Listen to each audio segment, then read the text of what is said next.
There are a lot of things in IT that you can directly relate to non-technical things. So in this example, use this as a non-technical way to think about a domain versus a workgroup. In a domain environment, let's say you live with your parents. Your parents, they have a big house, you live with them, and all the rules were set by your parents.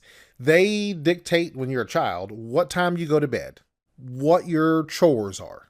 So you follow all the house rules set by your parent. That's comparable to a domain. In a domain environment, when you belong to the domain, you follow all the policies set by administrators within the domain environment, and you simply don't have a choice. Whatever those restrictions are, they apply to you.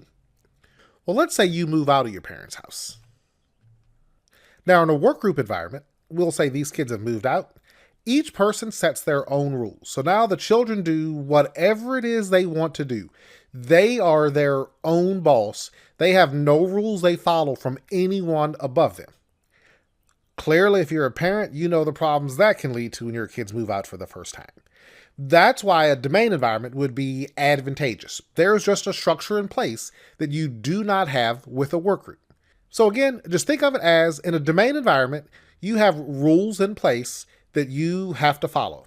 In a workgroup environment, there are no rules. You just have a high level of autonomy. You can essentially do whatever it is you want to do.